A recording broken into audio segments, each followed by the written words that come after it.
moi j'aime bien prendre le cas de Renoir parce qu'il faut toujours être très concret. Le type est un ancien prof de maths qui étudie des sujets qui intéressent très peu de gens d'ailleurs et qui ne remettent en cause fondamentalement pas grand-chose dans la vie quotidienne des masses.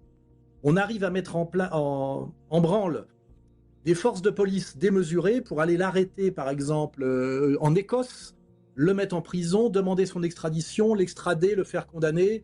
On se demande pourquoi il y a autant d'efforts pour, en fait, on essaie de faire passer un message. C'est que si vous ne respectez pas certains dogmes de l'époque, vous subirez des foudres d'une inquisition. C'est ça que je veux dire, c'est qu'en fait, cette république soi-disant laïque, égalitaire, qui met en avant la liberté et l'égalité, en réalité, quand on la regarde fonctionner, elle a des dogmes qui sont religieux, elle a un tribunal de l'inquisition, elle pratique quelque part le bûcher, hein, et déjà l'autodafé en termes d'écrit, parce qu'on brûle des livres. Hein.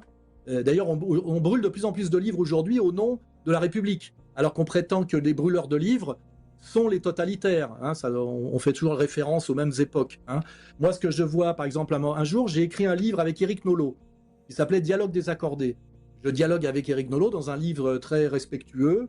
Pierre Berger n'est pas content parce que je pose une question dans ce livre. Pourquoi, à plus de 70 ans, se bat-il pour qu'on puisse adopter des enfants quand on est homosexuel? Je dis, qu'est-ce qu'un milliardaire de plus de 75 ans veut faire avec des enfants? C'est une question ironique et qui a son sens quand on connaît ce qui se passe au Maroc, etc.